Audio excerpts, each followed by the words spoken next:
Now, someone who knows what it's like to be personally sanctioned by the US government, and even more specifically sanctioned for their work on Palestine, is UN Special Rapporteur for the Occupied Palestine Territories, Francesca Albanese. Francesca, welcome to MEELive. Thank you very much for having me. Now, speaking from personal experiences, I'm sure you can, could you just describe to us how crippling these sanctions against individual judges on the ICC are likely to be to people's ability to do their jobs? Yes, I would like to have the opportunity to contextualize also what this affront means, because there is no other way to describe these draconian measures and persecutory measures other than an affront against multilateralism. But in my particular case, this is the culmination of 3 years of smearing campaigns, personal attacks, defamation, and attacks against me and the members of the family, threats, etc.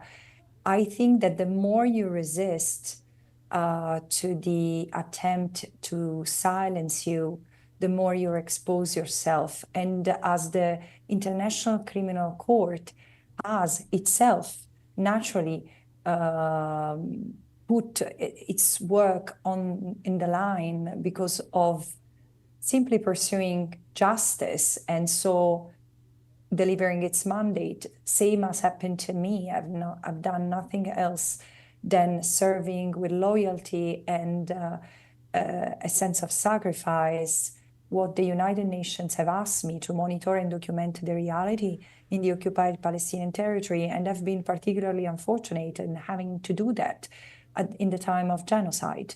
So the sanctions have been imposed on me by extending the measures of the executive order against the ICC.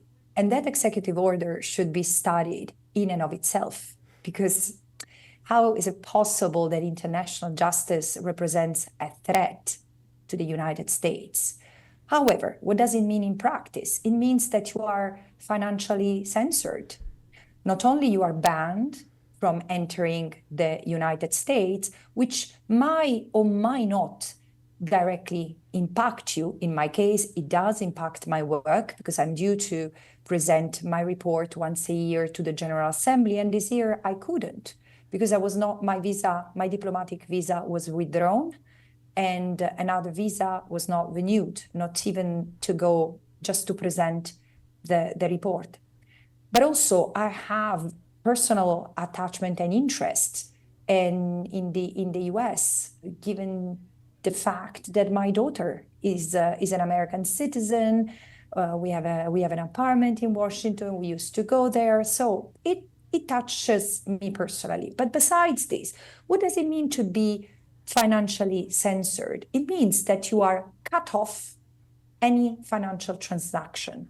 You will hardly find, in fact, you will find no bank available to open you a bank account, because no matter where you are, the banking system is, if you have international transactions, is under US law. Banks have interbank accords that might put the banks themselves at risk of being sanctioned if they entertain financial transactions with a sanctioned person. So no credit card, no possibility to be paid, no possibility to receive payments.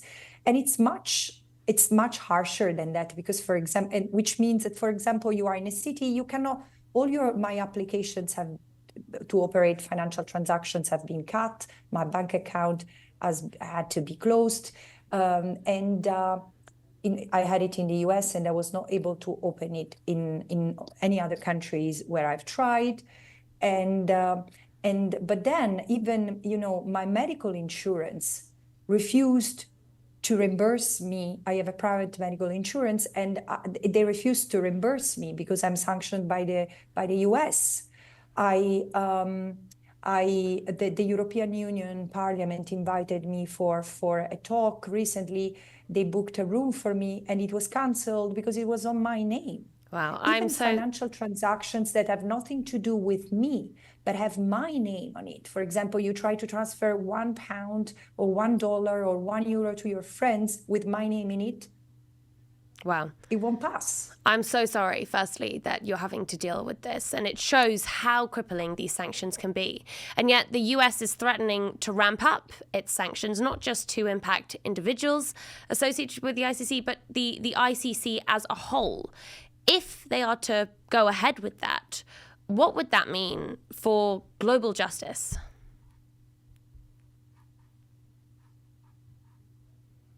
I think it would be a fatal blow for the International Criminal Court, because look, as I said, it's no coincidence that I started answering your question by situating it in the adversarial climate of intimidation that is directed against the people, the judges, the prosecutors, anyone who entertains like professional relations with them. But also, I mean, on top of the judges and the prosecutors, even Palestinian organizations whose work in the past years has been pivotal to set up the case that the ICC considered, have been sanctioned.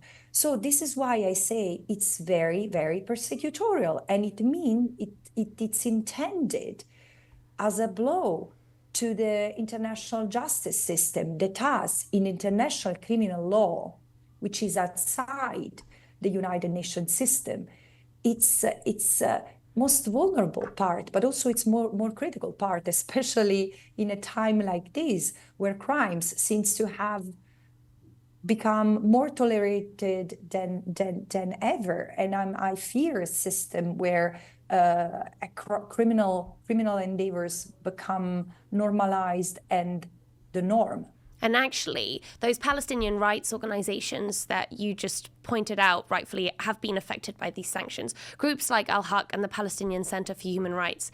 They were speaking to our journalist at The Hague, and she was on the show earlier, and she said that, you know, they have seen this gathering at The Hague with 125 member states of the ICC. There's been a lot of lip service paid, but no concrete pledges really laid out by these countries about how they're going to protect those who have been affected by Trump's sanctions. What do you think ICC countries should be doing to fight Trump's sanctions? Well, in the first place, it's like me. I don't think that it should be the ICC fighting the sanctions. It should be the international community.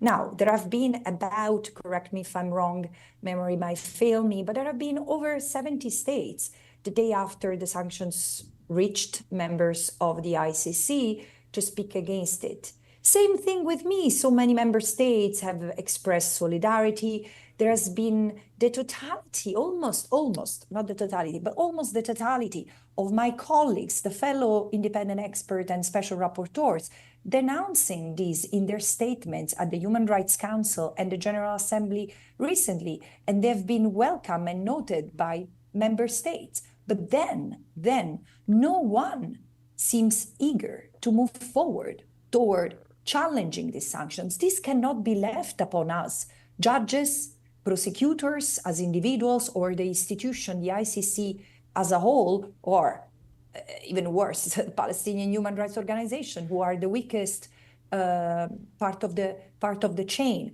There should be a responsibility upon member states and action by member states. And I look at the European Union as the first in line here, because there have been discussions to activate something called the blocking statute, so as to limit the effect of the sanctions in the European space.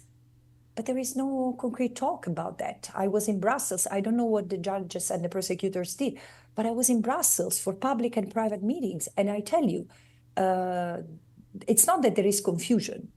Mm-hmm. They're really removed from what's happening to us. Francesca Albanese, UN Special Rapporteur for the Occupied Palestine Territories. Thank you so much for joining us on MEELive.